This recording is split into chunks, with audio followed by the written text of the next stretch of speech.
Shalom. Shalom. Puji nama Tuhan, kasih Tuhan begitu besar atas kehidupan kita semua, khususnya sidang jemaat Ebenezer yang selalu ditolong, diberkati oleh karena Tuhan begitu mengasihi kita. Oleh sebab itu biar pada sore hari ini lewat ibadah PA kita pergunakan waktu dengan baik, memuji, membesarkan Dia, bahkan lewat kebenaran firman Allah ada suatu keajaiban, keubahan hidup dalam kehidupan kita. Sebelumnya kita pujikan pujian Bapa Engkau sungguh baik. Dan saya mengundang jemaat yang di rumah, mari kita bangkit berdiri, kita pujikan dengan rasa syukur kita kepada Tuhan.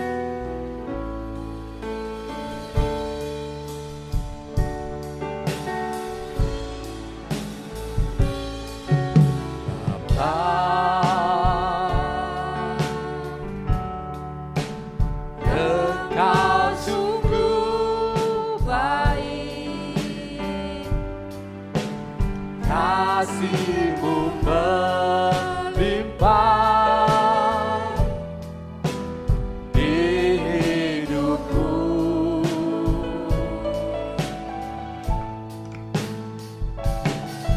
Bapa,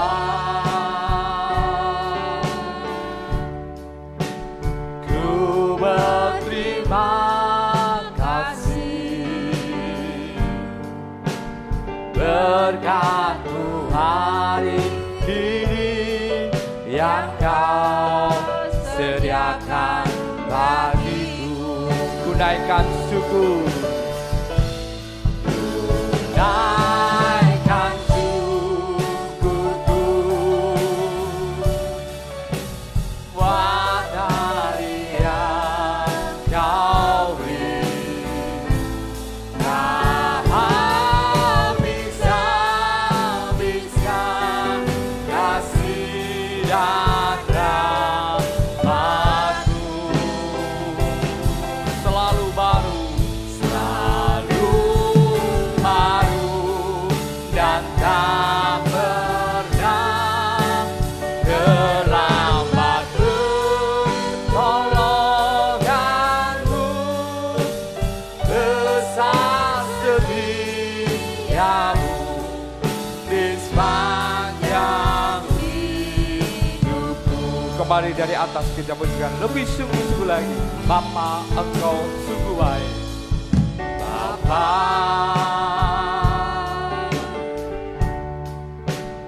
Engkau sungguh baik, kasih-Mu melimpah di hidupku. Bapa, ku berterima kasih. Bapa, ku berterima kasih berkat-Mu hari ini yang Kau sediakan bagiku. Ku naikkan syukur, Naikkan syukurku buat hari yang Kau beri. Kau bisa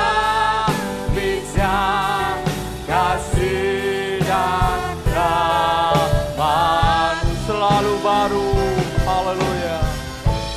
selalu baru dan tak pernah terlambat. Pertolongan-Mu besar setia-Mu di sepanjang hidupku. Ku naikkan syukur. Haleluya. Naikkan syukurku buat hari yang Kau beri. Tak bisa kasih dan rahmat-Mu Selalu baru. Haleluya.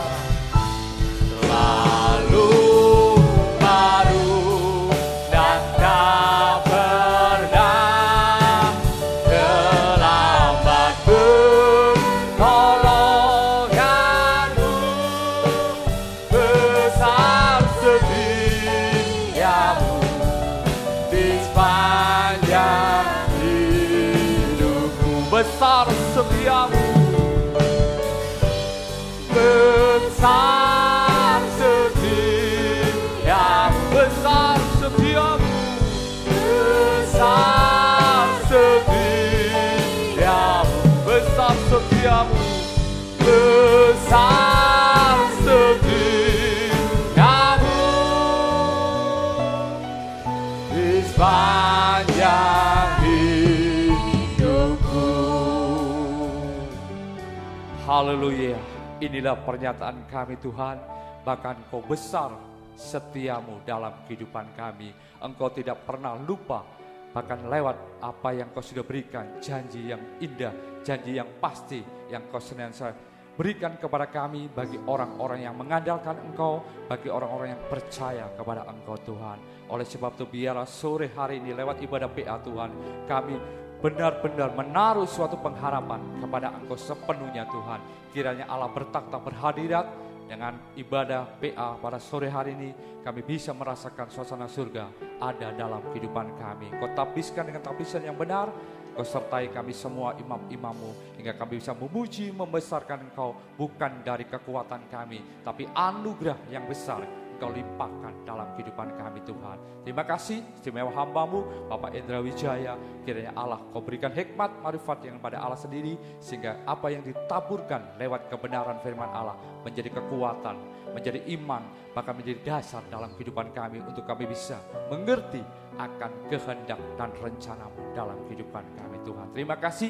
Jika ada roh jahat atau iblis yang ingin menggagalkan rencana-Mu yang indah, kami bersatu hati dengan sidang jemaat-Mu. Kami hancurkan semua itu. Hanya di dalam nama Tuhan Yesus, Engkau sebagai imam besar yang akan melayani, memberkati, menyertai kami semua. Sidang jemaat-Mu Ebenezer mendapat kekuatan yang baru lewat kebenaran firman Allah. Terima kasih, kami serahkan semua dalam tangan-Mu dan kami mulai ibadah PA pada sore hari ini dengan ucapan syukur. Haleluya, amin.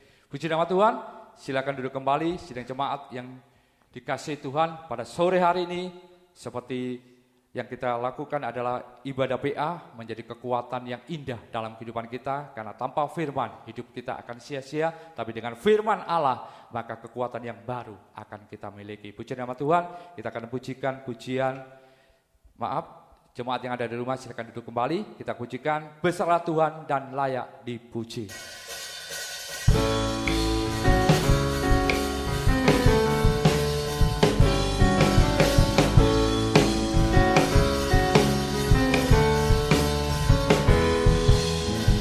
Besarlah Tuhan dan layak dipuji. Besarlah namanya, kekallah kuasanya. Aman berlindung dalam naungannya. Dia Allah bagi kita, di pihak kita. Besarlah, besarlah Tuhan dan layak dipuji. Besarlah namanya, kekallah kuasanya. Aman berlindung dalam naungannya. Dia Allah bagi kita, di pihak kita. Terpujilah, terpujilah Tuhan, terbukti kuasanya. Dia akan menunjukkan kasih-Nya pada kita. Sebab Tuhan telah bangkit menyayangi kita. Terpujilah Tuhan, terpuji namanya. Yesus Allah berkasa. Haleluya. Saya mengundang jemaat untuk bangkit berdiri yang di rumah. Kita pujikan lebih sungguh-sungguh lagi. Besarlah Tuhan dan layak dipuji. Amin. Besarlah kuasanya, kekallah kuasanya. Aman, aman berlindung dalam naungannya. Ya Allah bagi kita, di pihak kita. Terpujilah, terpujilah Tuhan, terbukti kuasanya. Dia akan menunjukkan kasih-Nya pada kita. Sebab Tuhan telah bangkit menyayangi kita. Terpujilah Tuhan, terpuji namanya. Yesus Allah berkasa. Terpujilah, terpujilah Tuhan, terbukti kuasanya. Dia akan menunjukkan kasih-Nya pada kita. sebab Tuhan telah bangkit menyayangi kita. Terpujilah Tuhan, terpuji namanya. Yesus Allah perkasa. Terpujilah, terpujilah Tuhan, terpuji namanya. Dia akan menunjukkan kasih-Nya pada kita. Sebab Tuhan telah bangkit menyayangi kita. Terpujilah Tuhan, terpuji namanya. Yesus Allah perkasa. Terpujilah Tuhan, terpujilah Tuhan, terpuji namanya. Yesus Allah perkasa. Yesus Allah perkasa. Yesus Allah perkasa. Yesus Allah perkasa. Yesus Allah perkasa. Kemuliaan kebesaran hanya bagi Tuhan kita Yesus Kristus untuk selama-lamanya. Puji nama Tuhan. Jemaat silakan duduk kembali. Kita siapkan hati kita, kehidupan kita. Hanya kebenaran firman Allah yang bisa mampu menolong dalam kehidupan kita. Kita pujikan Ajarku Mengerti.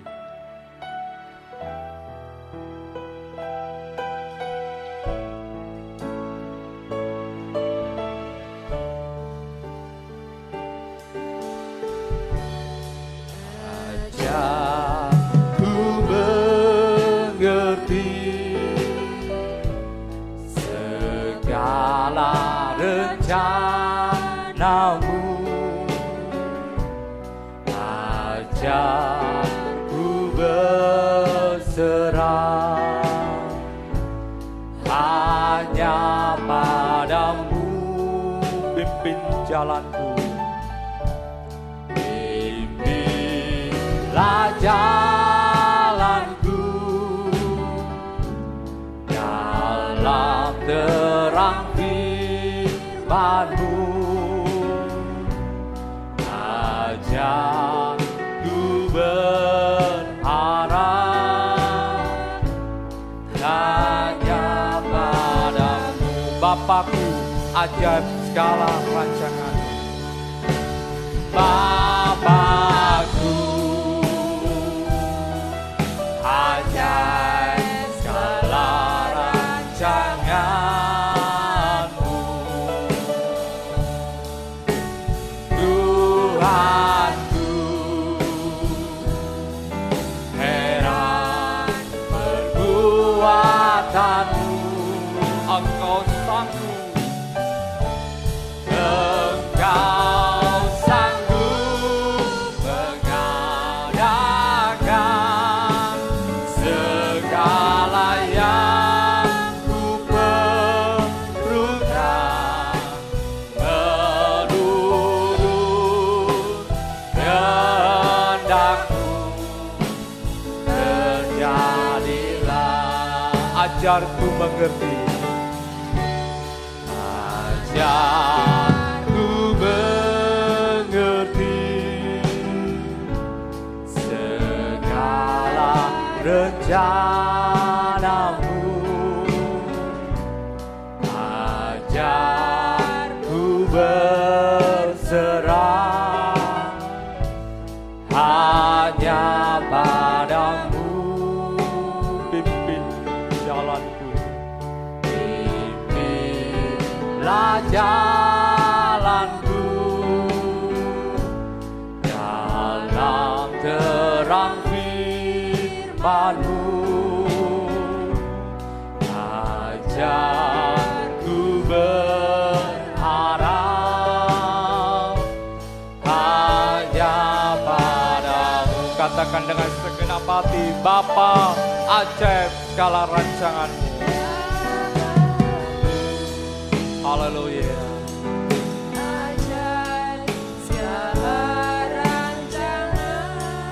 Haleluya. Inilah iman kami Tuhan kepada Engkau. Engkau tidak pernah meninggalkan segala rancangan-Mu yang indah terhadap kehidupan kami. manusia kami yang mengandalkan Engkau secara pribadi, Engkau akan memberikan yang terbaik kepada kami. Menjadikan segala kebutuhan luar segala kemampuan kami, hanya Engkau iman kami. Haleluya, haleluya.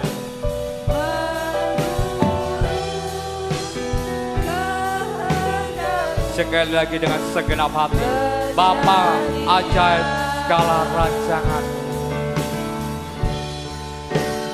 Bapakku ajaib segala rancangan-Mu, Tuhanku heran perbuatan-Mu, Engkau sanggup, Engkau sanggup mengadakan segala yang ku perlukan, menurut kehendak-Mu terjadilah. Engkau sanggup, haleluya. Engkau sanggup mengadakan segala yang ku perlukan, menurut kehendak-Mu terjadilah. Menurut kehendak-Mu terjadilah. Menurut kehendak-Mu terjadilah.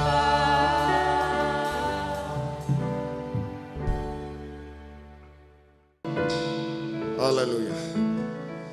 Terima kasih Tuhan. Kami sidang jemaat di Medan bersama sidang jemaat di Mojokerto menyatukan hati kepada Tuhan untuk bisa menerima firman-Mu yang agung, yang mulia. Firman yang sanggup menyucikan hidup kami, memuliakan hidup kami, menyempurnakan hidup kami, menolong hidup kami, menghibur, menguatkan hidup kami. Sampai satu waktu kami sempurna, tidak bercacat celah, sama mulia dengan Tuhan selama-lamanya. Terima kasih Tuhan, nyatakan firman-Mu bagi kami semua. Dan urapi kami dengan kuat kuasa Roh-Mu yang suci. Mulai hamba mampu menyampaikan firman dengan jelas, benar dan murni, sesuai kehendak-Mu dengan kasih sayang-Mu. Biarlah firman-Mu sungguh-sungguh jawaban atas hidup kami. Dan urapi pula kami semua, sidang jemaat di Medan, juga di Mojokerto, semuanya dengan urapan yang sama, mampu mendengar, mengerti, percaya, yakin akan firman. Bahkan mampu mempraktekkan firman-Mu dalam setiap kehidupan kami. Sehingga sungguh nyata saat ini firman dan perjamuan suci adalah jamahan tangan Tuhan atas hidup kami. Mujizat pasti terjadi, penyucian pembaruan hidup, kemuliaan ajaib Tuhan akan bekerja di tengah kami, penghiburan ajaib akan bekerja dalam hidup kami, kesembuhan ajaib, pertolongan ajaib sampai kami betul-betul sempurna menjadi mempelai wanita surga yang siap menyambut kedatangan-Mu kedua kali di awan yang permai. Terima kasih Tuhan. Terima kasih. Segala kuasa iblis setan masih coba mengganggu, merintangi. Lewat roh ngantuk, roh najis, keras hati, main-main, kami usirkan semua dalam nama Yesus. Pergi, darah Yesus yang berkuasa. Tuhan tolong kami, Tuhan berkemurahan bagi kami, Tuhan lawat kami semuanya. Dalam nama Tuhan Yesus Kristus kami sudah berdoa. Haleluya. Amin. Silakan duduk kembali. Salam sejahtera dalam kasih sayangnya Tuhan kita Yesus Kristus. Selamat mendengarkan firman Tuhan. Biarlah kasih Tuhan, bahagia dari Tuhan dilimpahkan di tengah kita sekalian. Kita membaca Kidung Agung pasal 6 ayat yang pertama. Kidung Agung pasal 6 ayat yang pertama. Kemana perginya kekasihmu, hai jelita di antara wanita?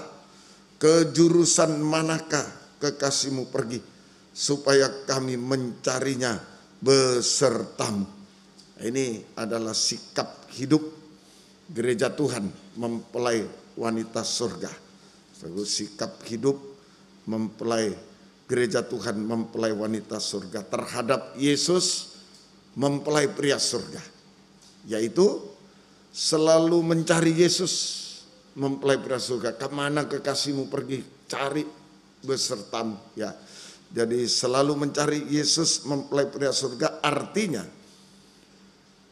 mempelai wanita, gereja Tuhan mempelai wanita mempunyai kerinduan yang mendalam,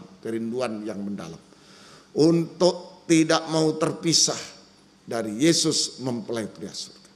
Ini kerinduan mendalam untuk tidak mau terpisah dari Yesus mempelai pria surga. Kerinduan mendalam untuk membutuhkan selalu penyertaan Yesus sebagai mempelai pria surga. Ini sikap gereja Tuhan. Selalu mencari Yesus mempelai pria surga. Artinya mempunyai kerinduan yang mendalam untuk tidak mau terpisah dari Yesus mempelai pria surga. Mempunyai kerinduan mendalam untuk membutuhkan selalu penyertaan Yesus mempelai pria surga. Mengapa demikian? Sebab semua akan menjadi sia-sia tanpa penyertaan Yesus. Semua akan menjadi sia-sia tanpa penyertaan Yesus, atau kalau kita berpisah dengan Yesus. Semua menjadi sia-sia, tak berguna jikalau kita atau tanpa penyertaan Tuhan, atau jikalau kita terpisah dari Tuhan. Bahkan akan binasa selama-lamanya.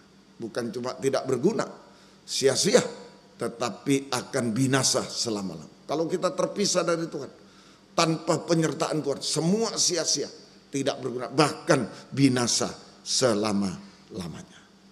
Nah ini, oleh sebab itu gereja Tuhan harus punya kerinduan mendalam untuk mengalami penyertaan Tuhan. Ya, untuk tidak mau berpisah dengan Tuhan. Membutuhkan, mengalami penyertaan Tuhan. Ada dua macam penyertaan Tuhan. Ada dua macam penyertaan Tuhan. Nomor satu, Yesaya 59 ayat 1-3. Dua macam penyertaan Tuhan.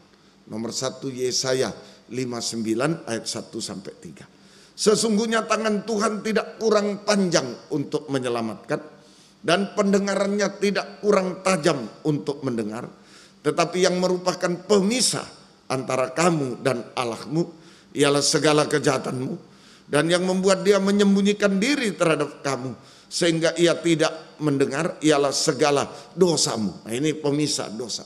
Sebab tanganmu cemar oleh darah perbuatan, jarimu oleh kejahatan, mulutmu mengucapkan dusta, lidahmu menyebut-nyebut kecurangan.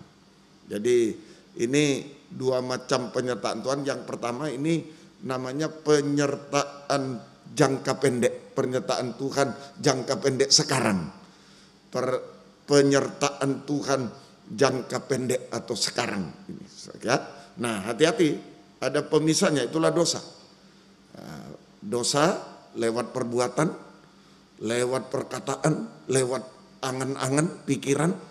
Dosa lewat perbuatan, perkataan, angan-angan, pikiran adalah pemisah antara kita dengan Tuhan. Adalah pemisah antara kita dengan Tuhan, sehingga Tuhan tidak beserta kita. Pemisah, dipisahkan oleh dosa perbuatan, dosa perkataan, dosa angan-angan pikiran. Sehingga pemisah antara kita dengan Tuhan, sehingga Tuhan tidak beserta kita, dan Tuhan tidak dapat mendengar doa kita. Tidak mendengar doa kita. Tidak dapat mengulurkan tangan untuk menolong kita. Nah, itu keadaan terpisah. Tuhan tidak bisa mendengarkan doa kita. Tuhan tidak bisa mengulurkan tangan untuk menolong kita. Nah, sehingga kita sungguh-sungguh, saudara, makin terpisah jauh, makin menderita sampai binasa. Kalau dibiarkan, makin terpisah lebih jauh, makin menderita, lebih jauh dari Tuhan, lebih menderita sampai binasa selamanya. Itu jalan keluarnya. Bagaimana orang yang sudah terpisah dari Tuhan menderita, lebih menderita sampai binasa, bisa kembali, berdamai. Jalan keluarnya, oleh dorongan firman pengajaran yang benar, kita harus berdamai. Artinya, berdamai. Itu pertama, mengaku dosa kepada Tuhan, vertikal, kepada sesama. Kalau salah pada sesama, juga mengaku dosa. Kita mengaku dosa kepada Tuhan, sesama, dan jika diampuni, jangan berbuat dosa lagi. Itu berdamai. Oleh dorongan pedang firman, oleh dorongan firman pengajaran, kita berdamai. Nah, firman itu menunjuk dosa sehingga kita bisa mengaku. Ya, kita mengaku dosa pertama kepada Tuhan, vertikal, sesama, jika diampuni jangan berbuat dosa lagi. Kedua, mengampuni dosa orang lain. Harus bisa mengampuni dosa orang lain dan melupakannya. Mengampuni dosa orang lain dan melupakan. Maka darah Yesus membasuh dan menyelesaikan segala dosa. Nah, ini berdamai untuk mendapatkan penyertaan Tuhan jangka pendek sekarang ini. Prosesnya lewat berdamai, jalan keluarnya lewat berdamai. Darah Yesus membasuh segala dosa kita dan menyelesaikan segala dosa, dan kita merasa damai sejahtera. Nah, itulah bukti bahwa Tuhan beserta kita. Kita merasa damai sejahtera sehingga Tuhan beserta kita. Kalau hati damai, Tuhan beserta kita. Maka Tuhan mendengar segala doa kita. Nah, kalau kita berdoa dengan marah, ya tidak didengar. Dengan berdamai, dengan hati damai, tenang, kita berdoa. Nah, doa didengar oleh Tuhan. Tuhan mendengar segala doa kita. Tuhan mengulurkan tangan untuk menyelesaikan segala masalah yang mustahil. Menyelesaikan segala masalah yang mustahil. Nah, Tuhan tolong. Ini penyertaan Tuhan sekarang. Setiap saat, sekarang ini. Sekarang ya, jangka pendek sekarang. Ayo, kalau hati tidak damai, cepat berdamai.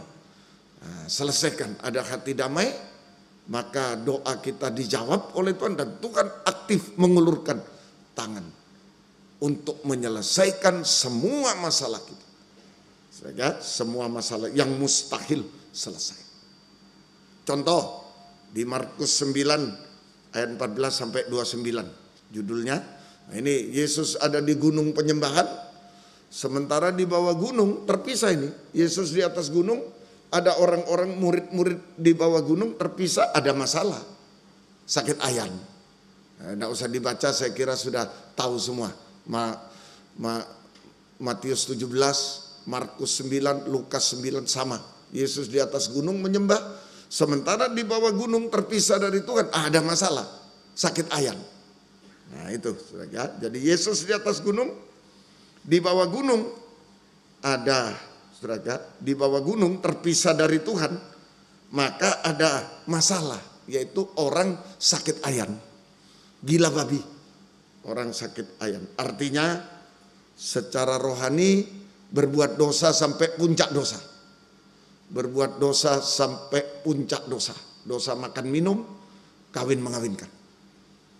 Dosa merokok, mabuk, narkoba dari orang kecil, dari anak kecil.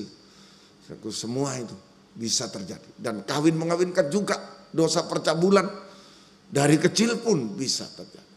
Dosa percabulan. Juga itu sakit ayan artinya juga penderitaan. Penderitaan, sakit ayan. Kemudian juga kemustahilan, tidak bisa ditolong, sembuh kambuh, kemustahilan. Nah inilah kalau terpisah dari Tuhan. Tuhan di gunung, di atas gunung, kita di bawah gunung, sakit ayan. Ada masalah. Kalau terpisah dari Tuhan, Tuhan tidak beserta, ada masalah. Nah itu 21 sampai 24 ini yang kita baca. Mengapa tidak bisa ditolong? Murid-murid sudah mendoakan, tidak bisa ditolong. Nah, ini penyebabnya 21 sampai 24. Lalu Yesus bertanya kepada ayah anak itu, sudah berapa lama ia mengalami ini? Jawabnya sejak masa kecil. Hati-hati ya, dosa percabulan sejak masa kecil. Dosa merokok dan lain-lain, hati-hati. Anak-anak kecil kan diajar. Percabulan juga sejak masa kecil. Saya sebagai seorang gembala menerima pengakuan-pengakuan, justru waktu kecil-kecil itu mereka tidak ngerti itu sudah melakukan semua. Nah itu hati-hati sejak masa kecil. Dijaga anak-anak kita. 22 seringkali roh itu menyeretnya ke dalam api maupun ke dalam air untuk membinasakannya. Sebab itu jika engkau dapat berbuat sesuatu, tolonglah kami dan kasihanilah kami. Jawab Yesus, katamu jika engkau dapat, tidak ada yang mustahil bagi orang yang percaya. Segera ayah anak itu berteriak, aku percaya, tolonglah aku yang tidak percaya ini. Sampai 24. Jadi mengapa penyakit ayam tidak bisa ditolong sekalipun murid-murid sudah berdoa kepada Tuhan? Sebab ada dosa bimbang, tidak percaya. Ada dosa bimbang, tidak percaya kepada pribadi Yesus. Firman pengajaran benar. Yang kita bimbang, masa bisa ya firman. Nah ini yang menyebabkan ayam. Masalah, ada dosa bimbang, tidak percaya pada pribadi Yesus. Firman pengajaran benar. Tidak percaya kepada kuasa Yesus. Kalau pribadinya tidak percaya, firman pengajaran benar kita tidak percaya, kuasanya juga tidak percaya. Tidak percaya pada kuasa Yesus. Sehingga banyak kali mencari jalan keluar. Di luar firman pengajaran benar, di luar Yesus. Mencari jalan keluar di luar firman pengajaran benar, di luar pribadi Yesus. Tidak heran. Loh itu tetangga saya Kristen tapi kok kedukun. Loh bisa. Kalau dia bimbang terhadap pribadi Yesus pengajaran benar, dia bimbang terhadap kuasa Yesus, dia mengambil jalan sendiri di luar pengajaran benar. Bisa ke dukun, mungkin tidak disebut dukun sekarang, orang pintar. Boleh menyebut nama Yesus, boleh menyebut nama Tuhannya masing-masing. Nah itu kan sudah suatu penyesatan, suatu kekeliruan. Nah itu seringkali karena kita bimbang, tidak percaya kepada pribadi Tuhan, pengajaran benar, tidak percaya kepada kuasa Tuhan, sehingga kita mengambil jalan sendiri. Jadi yang perlu ditolong bukan penyakit ayamnya. Nah ini loh, mencari jalan sendiri itu sampai terpisah dari Tuhan. Mencari jalan sendiri tadi di luar firman pengajaran, di luar Yesus, terpisah dari Tuhan. Jadi yang perlu ditolong bukan penyakit ayamnya, tetapi kebimbangannya, ketidakpercayaannya, ketidakpercayaan. Nah, tadi di ayat 24, 23. Nah, ini Tuhan. Jawab Yesus, katamu, jika engkau dapat, tidak ada yang mustahil bagi orang yang percaya. Nah, ditegur oleh Tuhan. Nah, saudara, jadi ketika ayah anak itu mendengar firman pengajaran benar yang keras, menegur segala dosa kesalahan, menunjuk dosa kesalahan, menegur dosa kesalahan, maka baru sadar, bisa menyesal, bisa mengaku dosa kepada Tuhan. Tolonglah aku yang tidak percaya, ampunilah aku yang tidak percaya, yang bimbang. Nah, itu pentingnya kita mendengar pengajaran benar. Menunjuk dosa, menegur dosa, menunjuk dosa, menegur. Sehingga kalau diulang satu kali kita tidak sadar, diulang lagi, sampai sadar. Menyesal. Nah, sadar pun masih butuh proses. Sudah sadar, diulang firman, sudah sadar. Iya ya aku salah, tapi tidak bisa keluar. Terus ya diulang firman, diulang sampai menyesal. Oh iya, menyesal. Setelah menyesal, diulang, ngaku kepada Tuhan. Mengaku dosa, saudara, mengaku dosa, maka mengalami pengampunan dosa. Dan ditolong supaya percaya kepada Tuhan. Percaya pada pribadi Yesus, firman pengajaran benar, percaya pada kuasanya, itu percaya kepada Tuhan. Sehingga mengalami penyertaan Tuhan. Kalau bimbang terpisah dari Tuhan. Kalau bimbang, ini bisa enggak ya, bisa enggak, itu terpisah dari Tuhan. Tapi kalau kita sudah percaya pada pribadi Yesus, percaya pada pengajaran benar, percaya pada kuasa Yesus, mengalami penyertaan Tuhan. Mengalami kuasa Tuhan.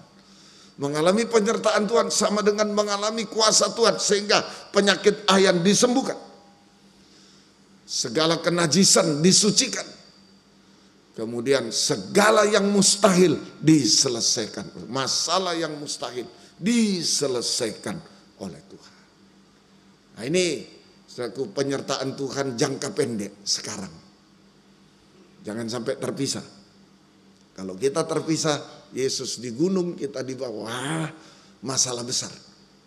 Penyakit ayam, dosa itu yang memisahkan. Ayo, dengar pengajaran benar. Yang menunjuk dosa, menegur dosa, sampai kita sadar, menyesal, mengaku dosa. Sudah, selesai. Maka Tuhan bertindak beserta kita. Kalau sudah percaya, yakin pada pribadi Yesus, pengajaran benar, percaya pada kuasa Tuhan, Tuhan beserta kita, dan terjadi pertolongan Tuhan. Nah, kuasa Tuhan bekerja. Semoga kita mati. Itu satu. Yang kedua, jadi ada dua macam penyertaan Tuhan. Sekarang satu jangka pendek sekarang. Yang kedua, Wahyu 19 ayat 9. Jangka panjang ini selama-lamanya. Wahyu 19. Lalu ia berkata kepadaku, tuliskanlah, berbahagialah mereka yang diundang ke perjamuan kawin anak domba. Katanya lagi kepadaku, perkataan ini benar, perkataan-perkataan dari Allah. Ini jangka panjang, yaitu pesta nikah anak domba di awan yang permai.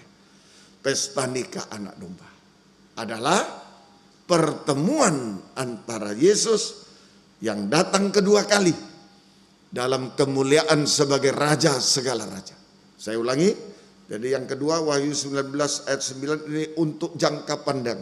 Penyertaan Tuhan dalam jangka panjang. Yaitu perjamuan kawin anak domba, pesta nikah anak domba. Adalah pertemuan antara Yesus yang datang kedua kali dalam kemuliaan sebagai Raja di atas segala raja, mempelai pria surga. Dengan sidang jemaat gereja Tuhan yang sempurna, mempelai wanita surga bertemu di awan yang permai. Nah, ini untuk menyatu selama-lamanya, sudah tidak terpisah lagi. Kepala dengan tubuh Yesus sebagai raja mempelai pria kepala, kita mempelai wanita tubuh, menyatu untuk selamanya. Mengalami penyertaan Tuhan selama-lamanya. Nah ini, yang sekarang harus mengalami penyertaan, terus disertai, terus jangka pendek, terus disertai. Buktinya masalah-masalah mulai selesai, dosa selesai, masalah selesai. Itu penyertaan Tuhan sekarang. Hati damai setelah berdamai, mengaku dosa, hati damai. Itu pernyataan Tuhan. Kita yakin pada Tuhan. Lanjut sampai nanti di awan permai, perjamuan kawin anak domba. Kita bertemu Tuhan suatu di awan permai. Itu adalah suatu kesatuan selama-lamanya. Kesatuan selama-lamanya di awan yang permai. Nah, menyatu selama-lamanya dengan Tuhan, penyertaan Tuhan selama-lamanya. Sampai kekal selama-lamanya. Puji Tuhan. Tidak terpisah lagi. Kalau sekarang masih sudah mengaku dosa, sudah ditolong oleh Tuhan, sudah damai, satu waktu bisa berbuat dosa lagi. Waduh, tidak damai lagi. Ada masalah lagi. Ayo dengar firman, mengaku, berdamai. Nah, diselesaikan. Sebentar lagi berdosa lagi, ada masalah lagi. Dan seterusnya. Itu sekarang. Penyertaan Tuhan sekarang. Harus terus dengar firman, terus. Tapi satu waktu sudah tidak bisa terpisah lagi. Penyertaan Tuhan selamanya. Menyatu dengan Yesus selama-lamanya. Syaratnya. Nah, sekarang. Syarat untuk menanti kedatangan Yesus kedua kali. Untuk mengalami penyertaan Tuhan selama-lamanya. Untuk mengalami penyertaan Tuhan selama-lamanya, untuk menyatu dengan Tuhan, dengan Yesus ya, penyertaan Tuhan, menyatu dengan Yesus selama-lamanya. Syaratnya untuk menanti kedatangan Tuhan kedua kali, untuk mengalami penyertaan Tuhan selama-lamanya, untuk menyatu dengan Yesus selama-lamanya. Syaratnya A1, Roma 8 ayat 25. Roma 8 ayat yang ke-25. Tetapi jika kita mengharapkan apa yang tidak kita lihat, kedatangan Tuhan tidak kita lihat. Penyertaan Tuhan selamanya belum kita lihat. Sekarang beserta, kok hilang lagi? Cari lagi. Yaitu dengar firman, cari lagi, harus beserta lagi, harus berdamai lagi. Nah, begitu.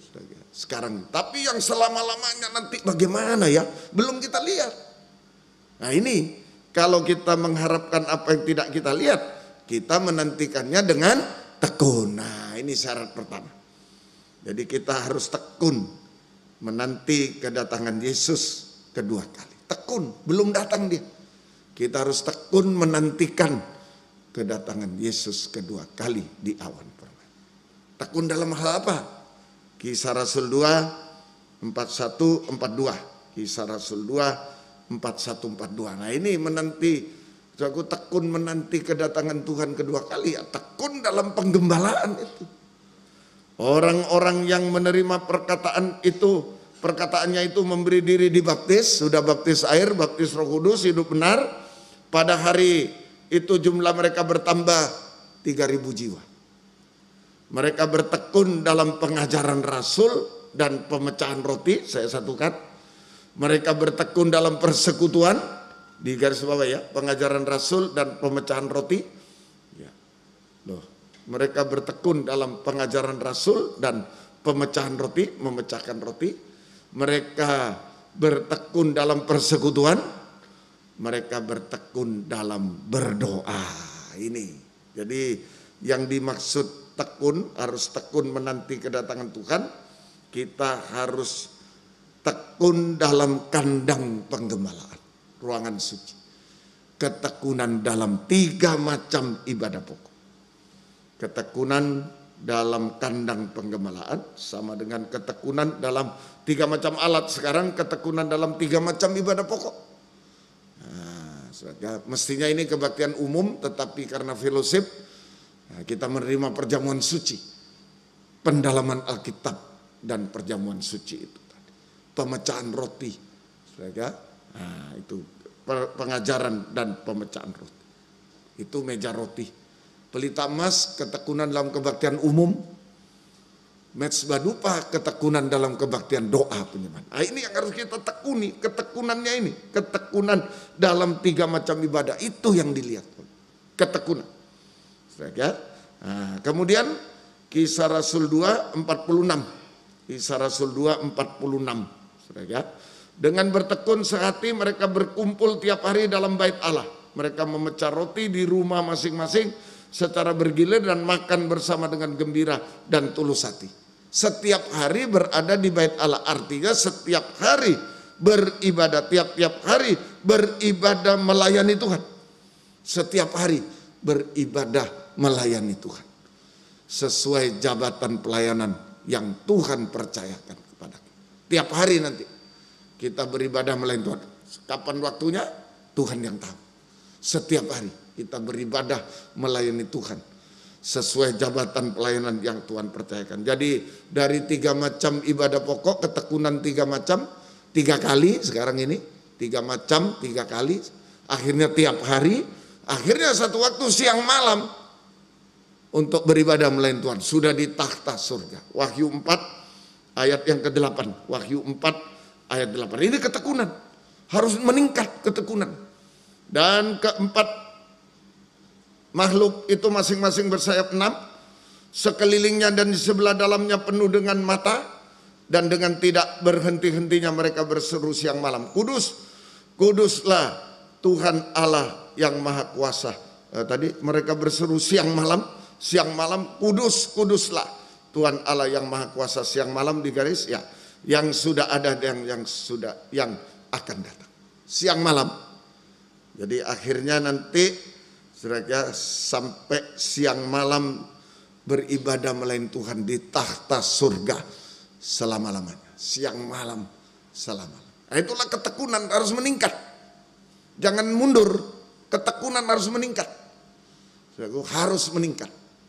Nah, itu Tuhan tolong kita semuanya. Memang setelah masa pandemi ini masih agak sulit, tetapi tetap ketekunan harus meningkat. Tetap meningkat. Ya, Tuhan tolong kita semua. Nah, semoga mengerti. Ibrani 10, 35, 36. Jadi di akhir zaman ini iblis pukul kebutuhan-kebutuhan kita. Seperti dulu, waktu Israel mau keluar dari Mesir. Wah itu, kebutuhannya ditambah, sarananya dikurangi, dipersulit. Nah, ini terjadi akhir zaman.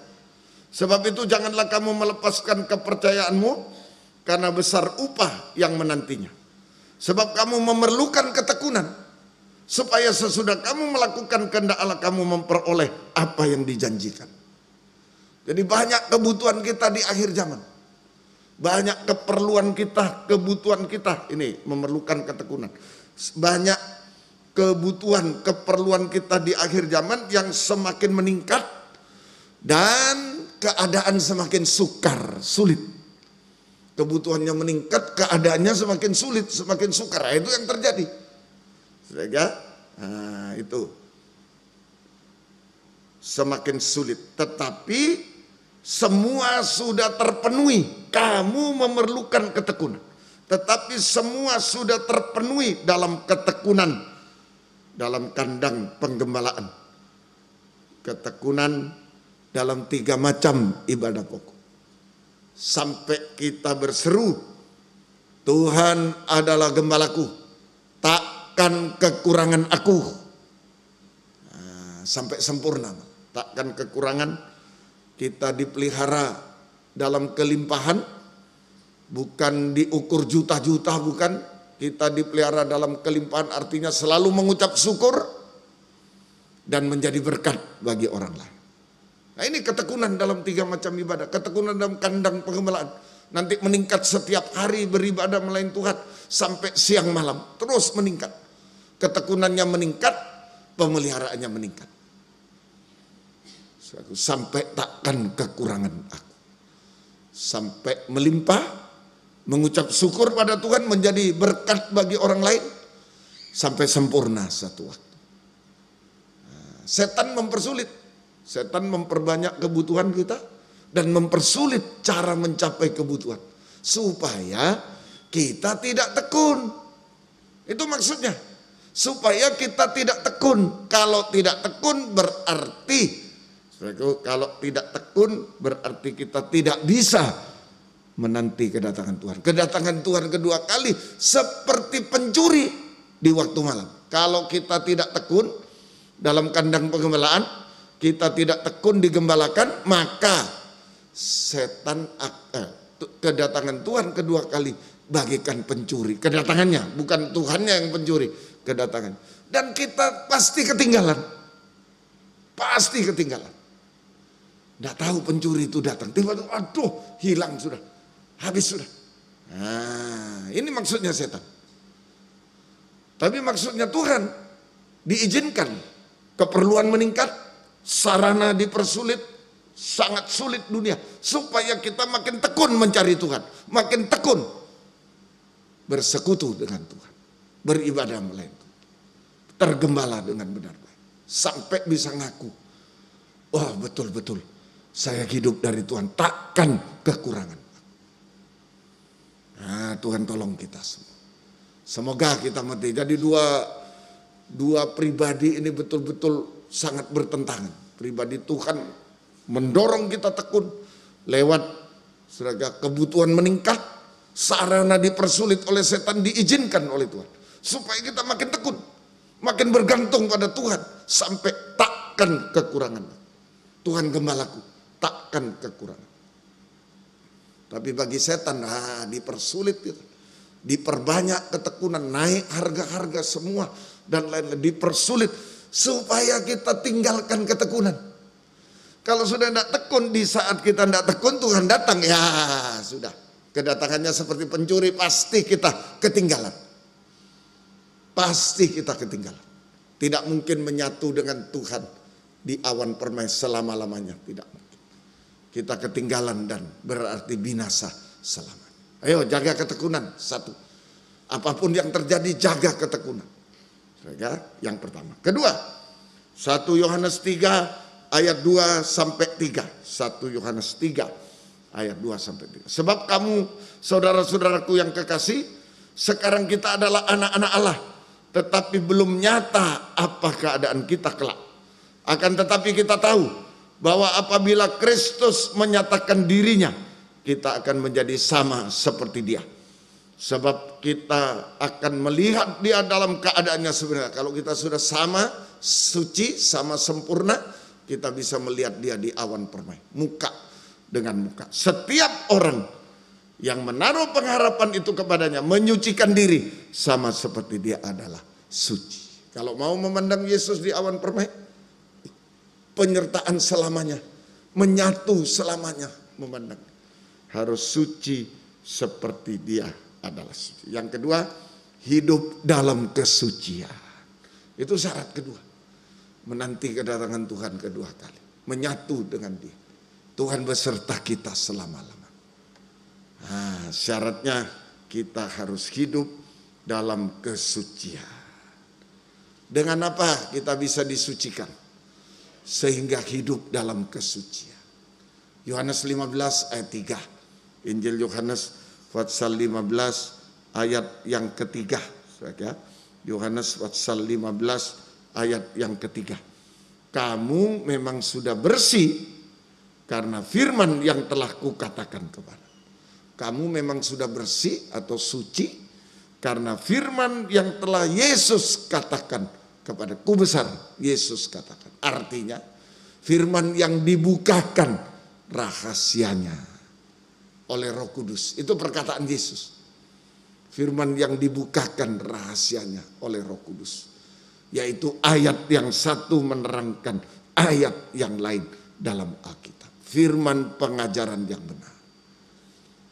Atau istilah kita pedang firman. Kabar mempelai. Nah, mari sesudah kita dibaptis, penginjilan, kita digembalakan, nah, kita akan bertemu dengan pedang firman. Dalam penggembalaan itu double. Ada penginjilan, buktinya apa? Loh, sebentar lagi ada baptisan air. Tanggal 16, ya, Senin 16. Baptisan. Nah, itu bukti bahwa di dalam penggembalaan ada penginjilan. Ada orang baru yang percaya, bertobat, baptis. Tapi yang lama mau kemana?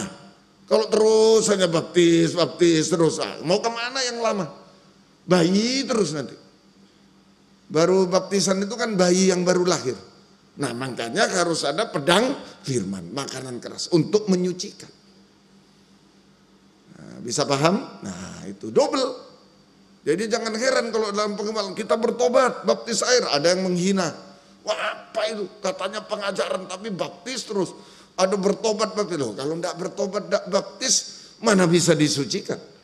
Dasarnya bertobat, baptis, penginjilan, baru bisa terima pedang pengajaran.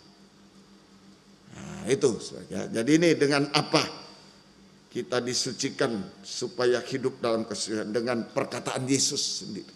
Firman yang dibukakan rahasianya oleh Roh Kudus, yaitu ayat yang satu menerangkan ayat yang lain dalam Alkitab.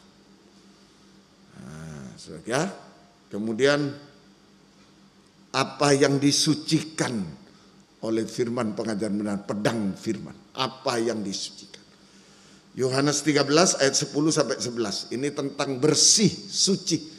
Sebenarnya Yohanes 15 ini pengulangan dari Yohanes 13. Kamu memang sudah bersih. Di Yohanes 13 disebutkan. Kata Yesus kepadanya, barang siapa telah mandi, ia tidak usah membasuh diri lagi selain membasuh kakinya. Mandi baptisan air, nah, saudara, maka dia harus dibasuh kakinya. Karena ia sudah bersih seluruhnya. Juga kamu sudah bersih, hanya tidak semua. Sebab ia tahu siapa yang akan menyerahkan dia. Karena itu ia berkata tidak semua kamu bersih. Jadi ini apa yang harus disucikan, dibersihkan lewat pemberitaan firman pengajaran benar, pedang firman. Yaitu dosa Yudas Iskariot, kaki yang kotor dari Yudas Iskariot. Kamu sudah bersih, hanya tidak semua. Harus dibasuh kakinya. Terutama Yudas Iskariot itu yang belum bersih. Jadi apa yang disucikan? Yaitu kaki yang kotor. Ya, dosa-dosa Yudas Iskariot. Itu kaki yang kotor. Dosa-dosa Yudas Iskariot. Ini penyucian imam dan raja, hamba Tuhan pelayan Tuhan. Yudas itu rasul, jabatan pelayanan. dan bendahara. Jabatan pelayanan. Nah, itu imam dan raja. Jadi penyucian kaki kotor oleh pedang firman sama dengan penyucian seorang imam dan raja, hamba Tuhan, pelayan Tuhan. Disucikan dari dosa Yudas Iskariot. Pertama pencuri. Yohanes 12 itu ya, ayat 6, coba baca. Itu dia pencuri. Hal ini dikatakannya bukan karena ia memperhatikan nasib orang miskin. Ketika ada ibu, saudara, mengorbankan minyak narwastu, wah dia marah. Yudas, wah ini harusnya dijual, disedekahkan pada orang miskin. Hal itu dikatakannya bukan karena memperhatikan nasib orang miskin, melainkan karena ia seorang pencuri. Ia sering mengambil uang yang disimpan dalam kas yang dipegang. Nah, dosa mencuri milik Tuhan. Nah, itu. Saudara, perpuluhan persembahanku sering kita curi, ini tidak bersih. Ini kaki yang paling kotor, mencuri milik Tuhan, mencuri milik sesama juga. Korupsi, hutang tidak bayar, menipu, itu kaki yang paling kotor. Kaki yang paling kotor, harus dibersihkan. Mulai dari saya, harus dibersihkan.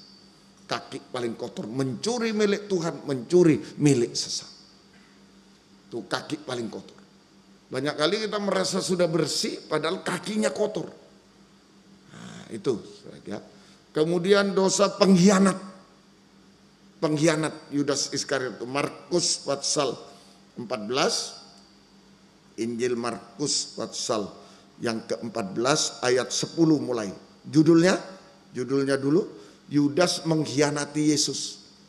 Nah, pengkhianat. Lalu pergilah Yudas Iskariot, salah seorang dari ke-12 murid itu, kepada imam-imam kepala dengan maksud untuk menyerahkan Yesus kepada mereka. Terus mereka sangat gembira waktu mendengar dan mereka berjanji akan memberikan uang kepadanya. Kemudian ia mencari kesempatan baik untuk menyerahkan Yesus. Karena pengaruh uang tadi, keinginan akan uang itu, pencuri, dosa pencuri itu, keinginan akan uang. Maka Yudas berfellowship dengan orang-orang yang bertentangan pengajarannya dengan ajaran Yesus. Jadi ini pengkhianat.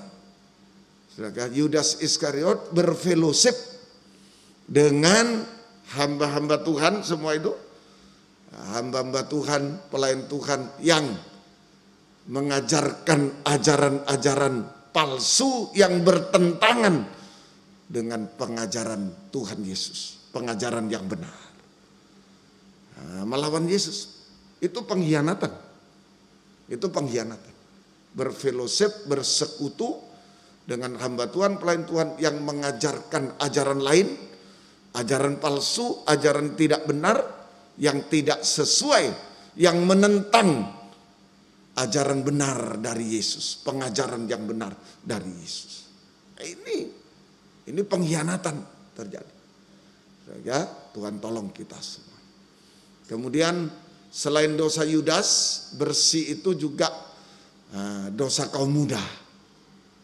Mazmur 119 ayat 9. Mazmur 119 ayat 9. Nah, ini.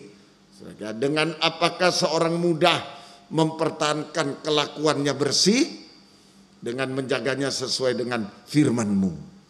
Selain dosa Yudas, pencuri, pengkhianat, juga dosa orang muda ini harus disucikan. Di dalam 2 Timotius 2, dengan apa seorang muda mempertahankan kelakuannya bersih, suci, dengan menjaga sesuai firman tadi, firman yang dikatakan oleh Yesus, dibukakan rahasianya, firman pengajaran benar. Dosa apa ini? 2 Timotius 2 ayat 21-22. Ayat 21-22. Jika seorang menyucikan dirinya dari hal-hal yang jahat, ia akan menjadi perabot rumah untuk maksud yang mulia. Ia dikuduskan, dipandang layak untuk dipakai tuannya, dan disediakan untuk setiap pekerjaan yang mulia. Kalau dibersihkan, disucikan, disediakan pekerjaan yang mulia. Sebab itu jauhilah nafsu orang muda, kejarlah keadilan, kesetiaan, kasih, dan damai bersama dengan mereka yang berseru kepada Tuhan dengan hati yang murni. Nah, jauhilah nafsu orang muda. Jadi ini juga apa yang disucikan, pertama dosa Yudas Iskariot, pencuri, pengkhianat. Yang kedua dosa kaum muda, yaitu saudara di ayat 22 tadi, ya, menyucikan jauhilah nafsu orang muda.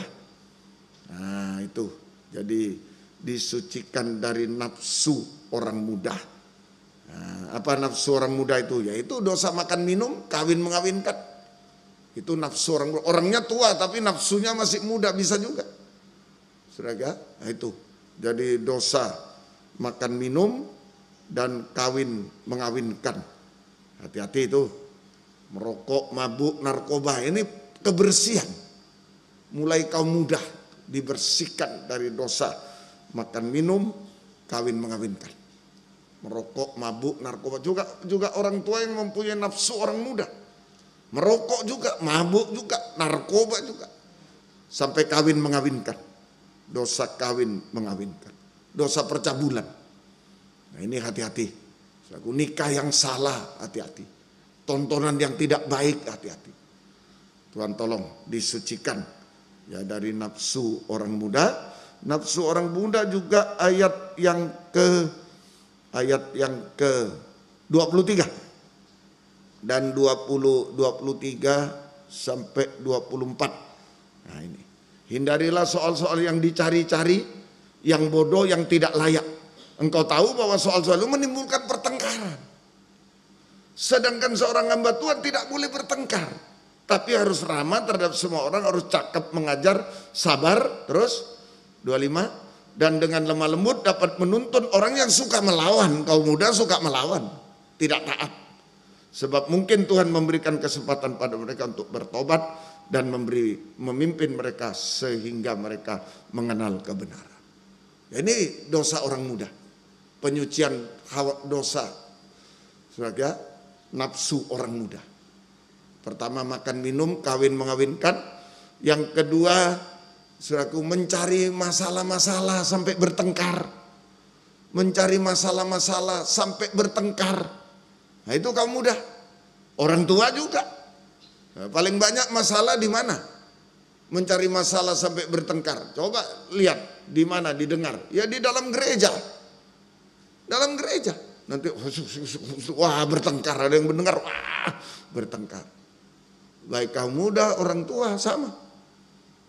Nah ini, dan suka melawan. Tidak taat, tidak bisa ditegur, tidak bisa dinasihati, tidak taat, tidak dengar. Inilah yang harus disucikan oleh pedang firman. Ya, disucikan oleh pedang firman.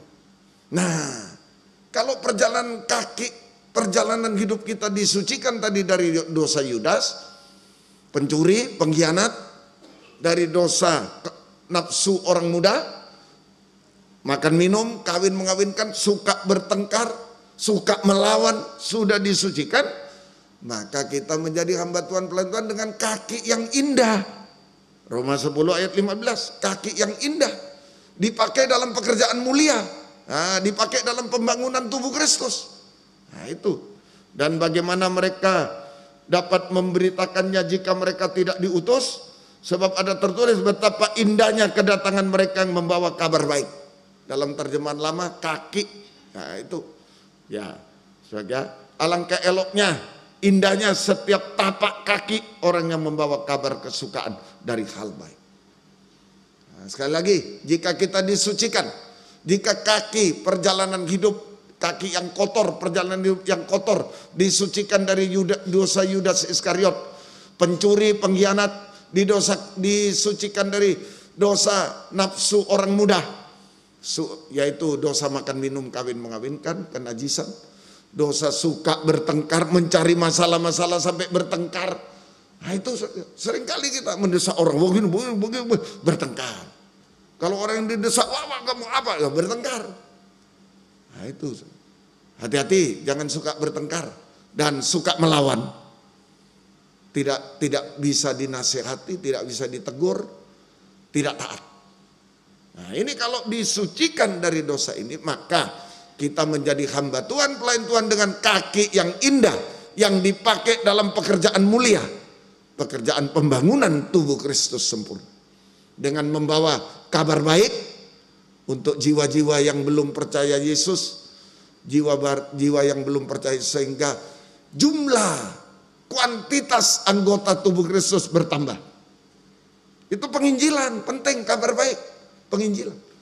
Tapi kalau cuma jumlah saja, kualitasnya tidak sampai, ya sama. Harus membawa kabar mempelai, pengajaran untuk menambah kualitas anggota tubuh Kristus sampai sempurna seperti Yesus. Kerjasama dua, penginjilan, pengajaran, kabar baik, kabar mempelai. Tuhan tolong kita. Nah, kepercayaan Tuhan pada kita, ayo jangan dialihkan pada orang lain. Saya di Medan dari 2005 ya. Nah, ayo, sudah sekian tahun Tuhan percayakan, ayo ditahan. Ayo terus berjuang. Bagaimana cara berjuang? Penyucian. Bukan berjuang, ayo kumpulkan duit ini. Bukan. Biar uangnya satu gudang. Kalau tidak ada kesuciannya tidak bisa. Mempertahankan kepercayaan Tuhan, kesucian. Kaki yang kotor, ayo dibasuh-basuh. Kalau ada yang seperti Yudas pencuri masih ingin akan uang, jangan. Dalam fellowship tidak boleh ada keinginan akan uang, jangan. Seperti dosa Yudas Iskariot, ayo bersihkan. Tidak boleh ada keinginan apapun dalam fellowship. Nah itu Yudas Iskariot, pencuri, pengkhianat, apalagi kita ke sana kemari yang tidak jelas itu. Nah itu pengkhianat, itu yang membuat di dalam itu runyam. Nah, itu satu lagi dosa nafsu orang muda. Kaki yang kotor itu harus disucikan. Kaki yang indah dipakai dalam pembangunan tubuh. Membawa kabar baik untuk menambah kuantitas, dipakai dalam kabar mempelai menambah kualitas sampai kesempurnaan. Tanggal 17-18 kita siap semuanya. Tuhan akan menolong kita semua. Semoga kita bisa mengerti. Sampai nanti jadi kaki mempelai. Kidung Agung 7 ayat 1. Nah, ini kaki mempelai. Saudara, Kidung Agung 7 ayat 1. Betapa indah langkah-langkahmu, dengan sandal itu putri berwatak luhur. Sampai sana saja. Ini kakinya mempelai, dipuji oleh Tuhan. Nah, jadi kaki kotor jadi kaki indah, kaki indah disucikan lagi jadi kaki mempelai wanita Tuhan. Puji Tuhan. Ini yang siap menyambut kedatangan Tuhan. Tadi tekun juga sang bisa menanti kedatangan Tuhan, bukan sebagai pencuri lagi waktunya, tapi dia sudah tekun tahu kedatangan Tuhan. Yang ketiga, terakhir, 2 Korintus 4 ayat 16 sampai 18. Ini menantikan kedatangan Tuhan kedua kali. Tuhan beserta kita selamanya. Tuhan menyatu dengan kita selamanya. Sebab itu kami tidak tawar hati. Nah ini dijaga. Kami tidak tawar hati. Tetapi meskipun manusia lahiriah kami semakin merosot, namun manusia batinia kami dibaharui dari sehari ke sehari. Sebab penderitaan ringan yang sekarang ini mengerjakan bagi kami kemuliaan kekal yang melebihi segala-galanya. Jauh lebih besar daripada penderitaan kami. Sebab kami tidak memperhatikan yang kelihatan, melainkan yang tak kelihatan. Karena yang kelihatan adalah sementara, sedangkan yang tak kelihatan adalah kekal. Nah ini, jadi saya simpulkan, kita harus mengalami percikan darah. Kita harus mengalami percikan darah. Tidak tawar hati manusia lahiriah merosot. Nah, kita harus mengalami percikan darah, sengsara daging bersama Yesus, sengsara daging karena Yesus. Di dalam ibadah pelayanan sengsara. Ya, Tuhan tolong kita semuanya. Ya, setelah saya baca berita, saya baru ngerti, oh Medan begitu ya. Tapi orang-orang datang, oh sengsara mereka. Maksudnya banyak yang dibegal. Nah, saya dengan istri, oh puji Tuhan, terima kasih Tuhan. Masih ada orang-orang datang. Sekalipun kita ibadah malam. Wah itu sengsara. Mau pulang nanti bagaimana, mau yang bagaimana. Tapi Tuhan tolong. Amin. Nah itu. Sungguh-sungguh saya bersyukur pada Tuhan. Oh terima kasih Tuhan. Terima kasih. Nah, itu ibadah pelayanan sengsara, dalam berpuasa, dalam doa semalam suntuk, nanti Selasa doa semalam suntuk. Mestinya mau di Medan ini tapi tidak jadi, saudara. Jadi tetap seperti biasa. Jadi begitu. Kemudian juga saudara difitnah seringkali. Ya sudah, kalau cuma difitnah tidak sungguh-sungguh ya jangan ngamuk. Nah, itu kalau ngamuk kita berarti sungguh-sungguh dia itu. Misalnya difitnah, oh kau mencuri ya, oh uang ngamuk ya, berarti ya betul mencuri dia, betul. Tapi kalau dia tidak mencuri ya, biar kamu sampai sobek, wah biar aja. Saya tidak mencuri, mau dibuktikan dari manapun ya terserah.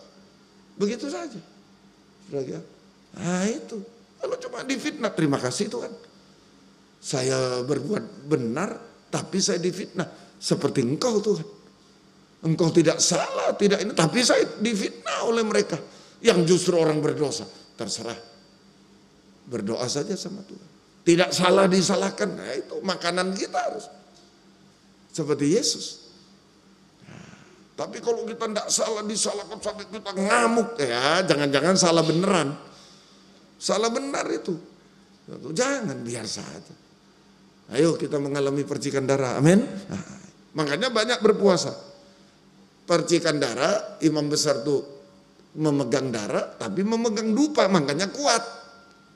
Kalau kita tidak banyak berdoa dikasih percikan darah, wah ngamuk. Tapi kalau kita banyak berdoa diberi percikan darah, Shekinah glory yang keluar. Amin. Nah, bisa ngerti ya? Nah itu, makanya ayo ikut doa puasa. Mau apa saudara? Masih di kantor di ini jam-jam istirahat gunakan. Jangan menyerah kalah. Doa semalam suntuk masih kuat satu season, terus belajar lagi. Besok 2 season, nah, dan seterusnya. Belajar lagi. Nah, Tuhan tolong kita semuanya. Ya, baik. Itu saudara ya. Jadi percikan darah karena difitnah, ya tidak salah disalahkan dan lain-lain. Semua tadi ayat 17, semua penderitaan bersama Yesus adalah ringan. Semua penderitaan ringan yang sekarang ini maksudnya dalam waktu singkat. Dalam waktu singkat. Jadi segala penderitaan bersama Yesus adalah ringan dan seketika. Singkat, seketika lamanya. Artinya tidak perlu dibesar-besarkan. Nah, itu ringan dan singkat seketika. Sehingga tidak perlu dibesar-besarkan sampai membuat kita lemah. Kalau terlalu dibesar, saya dibeginikan, saya begini. Lemah. Membuat kita lemah. Bahkan nanti putus asa. Nah, karena semua penderitaan kita sudah ditanggung Yesus di kayu salib, sehingga kita bisa mengucap syukur selalu. Amin. Selalu mengucap syukur. Puji Tuhan. Terima kasih Tuhan. Nah, begitu ya. Tuhan tolong kita semuanya. Mengapa Tuhan izinkan kita mengalami percikan darah? Nah, tadi itu ayat 16. Supaya mengalami keubahan hidup. Nah, manusia lahiriah merosot, manusia batinia kami dibaharui dari sehari ke sehari. Supaya kita mengalami keubahan. Mengapa Tuhan izinkan kita mengalami percikan darah? Supaya kita mengalami keubahan hidup dari manusia daging menjadi manusia rohani seperti Yesus. Yaitu pertama, ayat 26. Jangan tawar hati. Ayat 16 ya, maaf. Ayat 16. Kami tidak tawar hati. Nah, tapi kuat teguh hati. Nah, ini keubahan hidup dari manusia daging menjadi manusia rohani seperti yaitu kuat teguh hati. Artinya tidak kecewa, tidak putus asa. Tidak kecewa, tidak tawar hati, tidak kecewa, tidak putus asa. Tidak tinggalkan Yesus apapun yang kita hadapi. Tidak tinggalkan Yesus apapun yang kita hadapi. Tetapi tetap pegang teguh pengajaran benar dan taat dengar-dengar. Sehingga tidak berbuat dosa. Ini orang kuat teguh. Tidak berbuat dosa. Pegang teguh pengajaran yang benar dan taati. Sehingga kita tidak berbuat dosa. Setia berkobar dalam ibadah pelayanan kepada Tuhan. Setia berkobar, tetap setia berkobar. Apapun tantangan rintangannya, apapun halangannya, apapun masalah yang dihadapi, jangan mempengaruhi kesetiaan, ketekunan, ketaatan, dan kesetiaan. Tuhan tolong kita semua setia berkobar dalam ibadah pelayanan kepada Tuhan. Kalau ada masalah justru dengar firman, pegang, taati, setia, terus setia. Sudah, itu di tangan Tuhan. Sudah, itu saja. Kedua, saudara, apa yang diubahkan? Perhatian, ayat yang ke-18. Sebab kami tidak memperhatikan yang kelihatan, melainkan yang tak kelihatan. Karena yang kelihatan adalah sementara, sedang tak kelihatan ada kekal. Perhatian hanya kepada Tuhan. Sama dengan hanya memandang Yesus, imam besar, gembala agung yang duduk di sebelah kanan tahta Allah Bapa. Perhatian kita. Kita hanya memandang. Saudara, perhatian kita hanya pada Tuhan sama dengan hanya memandang Yesus, imam besar, gembala agung yang duduk di sebelah kanan tahta Allah Bapa. Sama dengan menyembah Yesus, imam besar, gembala agung. Mengulurkan tangan kepada Tuhan, menyerah, berserah, berseru kepada Tuhan. Nah, ini percikan darah.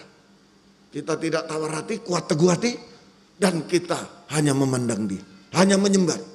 Terserah Engkau Tuhan, berseru berserah, angkat tangan pada Tuhan, terserah Engkau. Maka Tuhan sebagai imam besar gembala agung juga hanya memandang kepada kita, hanya memandang kepada kita dan dengan pandangan belas kasih.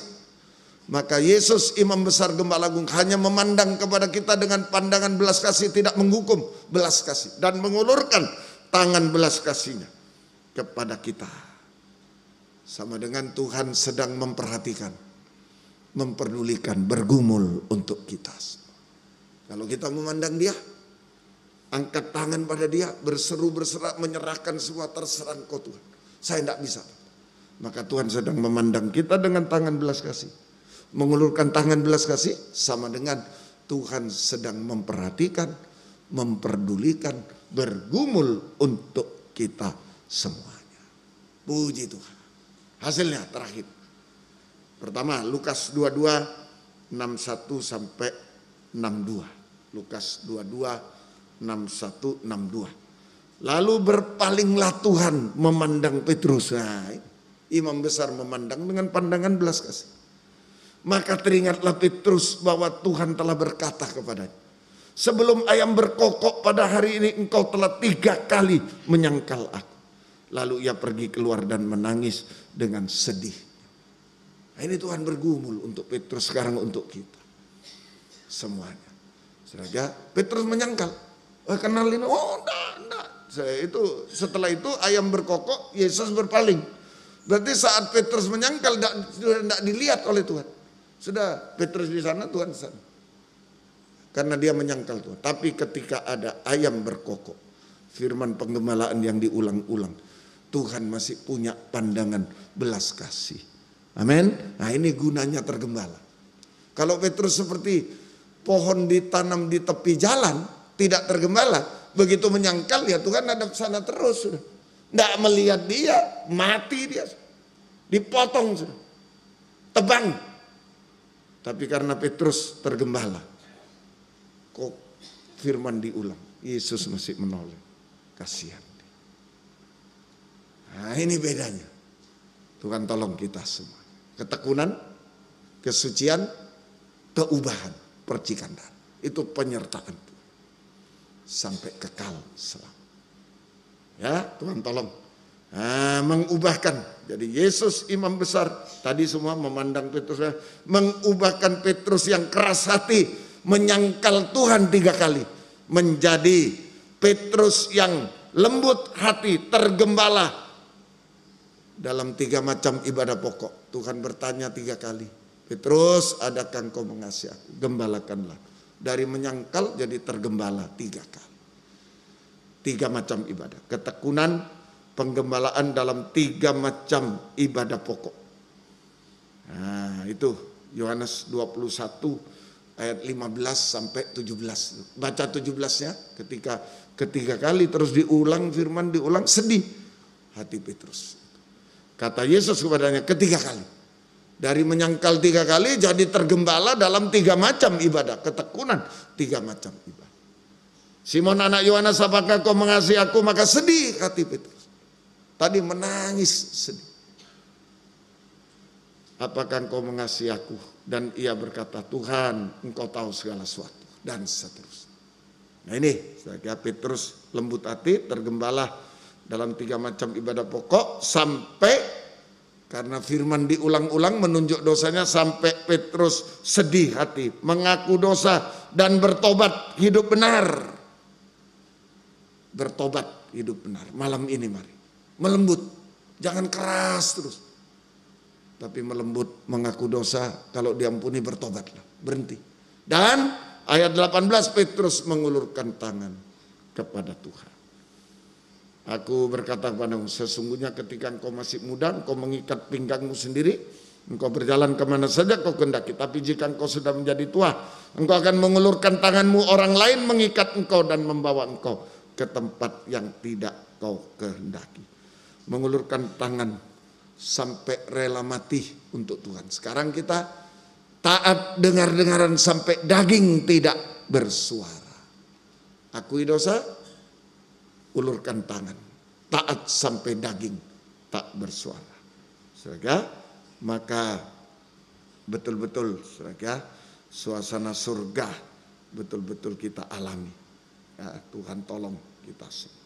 Mengaku dosa dan taat dengar-dengaran sampai daging tak bersuara. Itu hasil pertama. Kita mengalami suasana surga. Suasana surga, kebahagiaan surga. Kedua, Ibrani 2 16 sampai 18. Ibrani 2 ayat 16 sampai 18. Taat itu membuka pintu surga. Bukan orang berseru Tuhan, tapi orang melakukan kehendak Tuhan. Nah, dialah yang masuk kerajaan surga. Pintu surga terbuka bagi Petrus. Petrus mengalami suasana surga. Kita juga, sekalipun kita sudah menyangkal Yesus, sudah berbuat dosa, tapi lewat firman malam ini kita bisa sadar, mengaku dosa, bertobat, angkat tangan lagi. Saya mau taat kepadamu. Maka pintu surga terbuka bagi kita. Amin. Suasana surga kita alami. Pemeliharaan Tuhan semua. Kebahagiaan Tuhan kita alami. Nah, kedua, Ibrani 2 ini. Sebab sesungguhnya bukan malaikat yang ia kasihani, tetapi keturunan Abraham, manusia darah daging. Itulah sebabnya maka dalam segala hal ia harus disamakan dengan saudaranya, supaya ia menjadi imam besar yang menaruh belas kasih dan setia kepada Allah untuk mendamaikan dosa seluruh bangsa. Sebab oleh karena ia sendiri telah menderita karena pencobaan, maka ia dapat menolong mereka yang dicobai. Mendamaikan dan menolong. Nah, ini kedua, tangan belas kasih imam besar sanggup untuk mendamaikan kita, memberi damai sejahtera. Mendamaikan itu sama dengan memberi damai sejahtera. Sehingga semua enak dan ringan. Enak dan ringan. Di dalam Tuhan. Enak dan ringan. Nah, itu. Semua meskipun masalah berat. Kalau kita betul-betul digembalakan, betul-betul disucikan, betul-betul diubahkan, melembut seperti Petrus. Enak ringan. Ditanggung Tuhan. Dan selesai. Ayat 18, dapat menolong. Tangan belas kasih imam besar sanggup menolong kita dari segala masalah yang mustahil selesai pada waktunya. Puji Tuhan. Ayo, ada di dalam tangan imam besar, malam pandang dia. Dia sedang memperhatikan, mengulurkan tangan kepada kita. Dia pegang. Seperti Petrus dipegang, berubah hidupnya. Buktinya dipegang oleh imam besar, berubah hidup.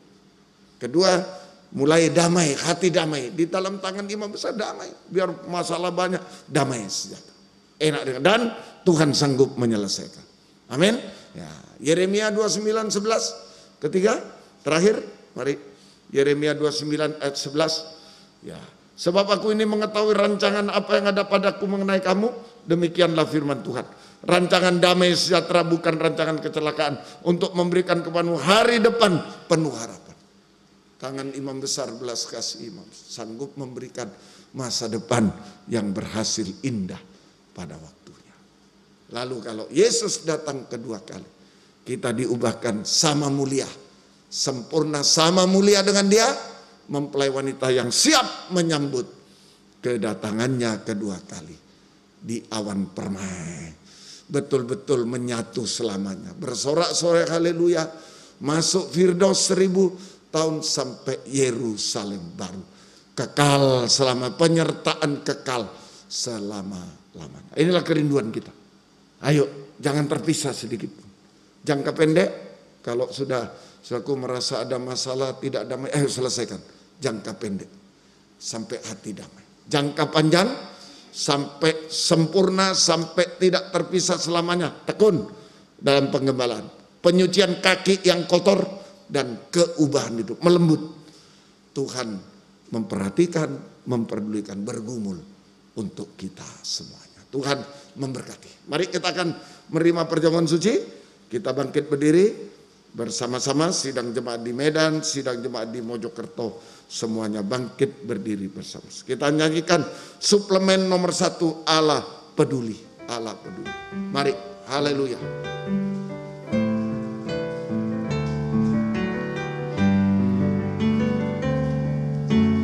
Banyak perkara yang tak dapat ku mengerti, mengapakah harus terjadi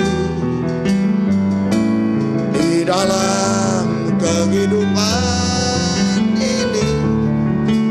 Satu perkara yang ku simpan dalam hati, tiada sesuatu kan terjadi tanpa Allah peduli. Allah mengerti, Allah peduli segala persoalan yang kita hadapi. Tak akan pernah dibiarkan ku bergumul sendiri. Allah mengerti. Dengan ukurnya, tundukkan kepala, tutup mata. Jangan ragu. Kalau hidup ini mau digembalakan, mau disucikan, mau diubahkan, hanya mengangkat tangan kepada Tuhan. Dia memperhatikan, memperdulikan, bergumul, tidak akan pernah ditinggalkan, beserta kita, menyatu dengan kita selamanya. Tak akan pernah dibiarkannya. Haleluya.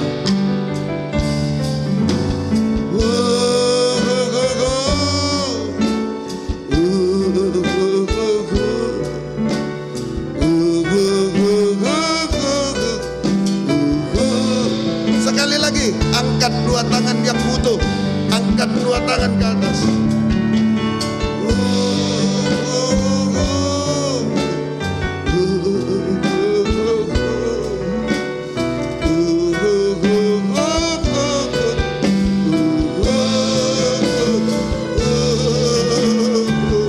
Haleluya, haleluya, Yesus, haleluya, Yesus, haleluya, haleluya. Yesus, haleluya, haleluya. Oh, haleluya. Kami menyembah-Mu Tuhan, haleluya. Yesus, haleluya. Ya Bangga, ya Bangga, ya Bangga. Ulurkan tangan-Mu, pegang kami semua. Tolong kami semua Tuhan. Ubahkan kami semua sampai sempurna seperti itu. Haleluya, haleluya, haleluya. Ya Labasa, ya Labasa, ya Labasa, ya Labasa. Terima kasih, terima kasih. Sampai kesempurnaan, sampai menyambut kedatangan-Mu kedua kali di awan permai. Penyertaan selama-lamanya sampai di takhta surga selama-lamanya. Terima kasih Tuhan, Engkau baik bagi kami. Turunkan tangan. Sekarang kami akan menerima perjamuan suci. Roti ada yang disiapkan adalah sudah diberkati menjadi tubuh Kristus yang dipecah-pecahkan. Anggur yang sudah diberkati adalah darah Yesus yang dicurahkan.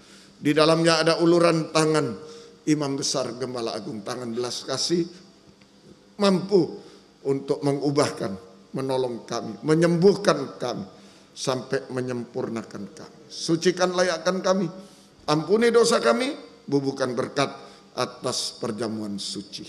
Dalam nama Tuhan Yesus Kristus kami sudah berdoa. Haleluya. Amin. Silakan duduk kembali. Puji Tuhan. Kita menyanyi lagi kurnia dengan U, kemudian perjamuan suci akan disiapkan masing-masing. Puji Tuhan. Haleluya. Puji Tuhan.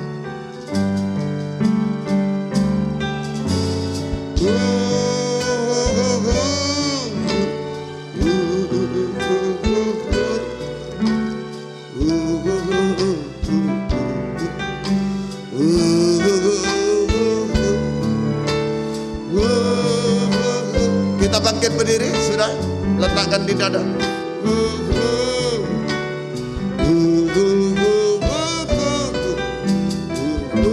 Tak akan pernah dibiarkan.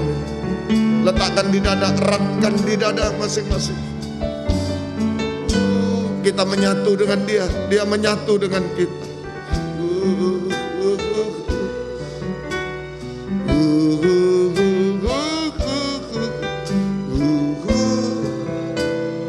Sekali lagi, angkat tubuhnya di tangan kanan. Tak akan pernah dibiarkannya.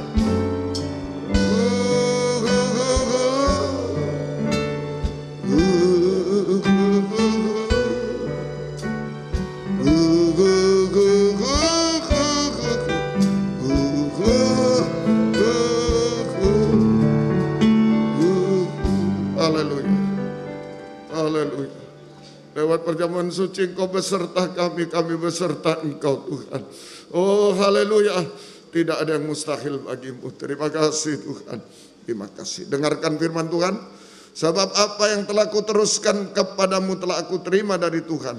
Yaitu bahwa Tuhan Yesus pada malam waktu ia diserahkan mengambil roti. Dan sesudah itu ia mengucap syukur atasnya. Ia memecah-mecahkannya dan berkata, inilah tubuhku yang diserahkan bagi kamu. Perbuatlah ini menjadi peringatan akan aku. Ingat Yesus saja. Kita makan bersama-sama dalam nama Tuhan Yesus Kristus. Haleluya.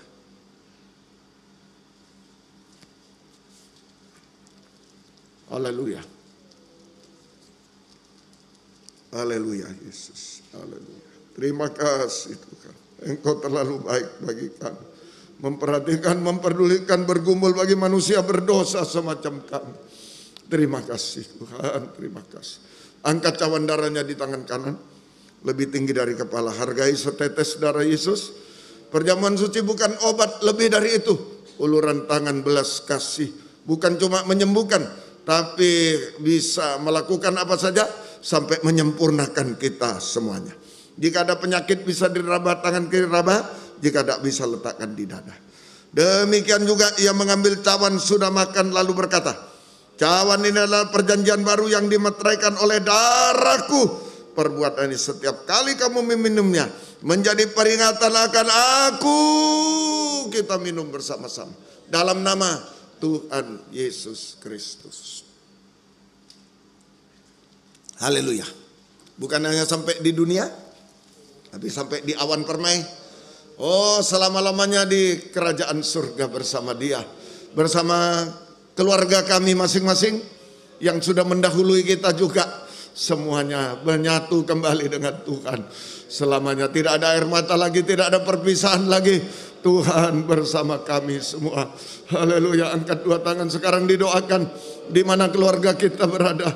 Oh haleluya, haleluya. Sebab setiap kali kamu makan roti dan minum cawan ini, kamu memberitakan kematian Tuhan sampai Ia datang. Haleluya.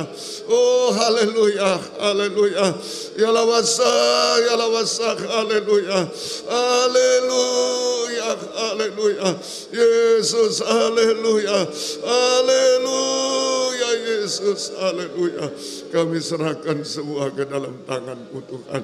Engkau berkemurahan, Engkau berbelas kasih Tuhan. Haleluya, haleluya, haleluya. Tidak ada yang ketinggalan Tuhan. Tolong kami semuanya. Tuhan berkati kami semuanya. Terima kasih, dalam nama Tuhan Yesus Kristus kami sudah berdoa. Terima kasih Tuhan. Kami berdoa Tuhan buat sidang jemaat di Medan, sidang jemaat di Mojokerto. Tuhan memberkati dengan berkat jasmani, rohani, berkat rumah tangga. Selalu merasakan suasana firdaus, suasana surga dalam kehidupan mereka. Sehingga ada ucapan syukur selalu, ada kesaksian-kesaksian yang hidup memuliakan Tuhan. Yang sekolah kuliah, berikan hikmat-Mu, lulus dengan baik, naik kelas dengan baik, nama Tuhan dipermuliakan. Yang sakit Engkau jamah, Engkau tolong kiranya. Sembuhkan kami semua, nama Tuhan dipermuliakan. Terima kasih Tuhan. Perjalanan pulang ke tempat masing-masing dari dekat, jauh, lindungi sertai dengan darah-Mu. Jauhkan dari celaka mara bahaya, virus penyakit, tangan jahat, semuanya teroris. Tuhan lindungi kami. Tiba di rumah, selamat sehat untuk kemuliaan nama-Mu. Terima kasih, syukur hanya kepadamu. Terima kasih. Biar berkat-Mu dan damai sejahtera-Mu dalam persekutuan dengan Allah Bapa, Allah Sang Putra, dan Allah Roh Kudus, dalam nama Tuhan Yesus Kristus menyertai kami sekalian mulai saat ini sampai selama-lamanya. Dalam nama Tuhan Yesus Kristus kami sudah berdoa. Haleluya. Amin. Selamat malam. Tuhan memberkati kita semuanya.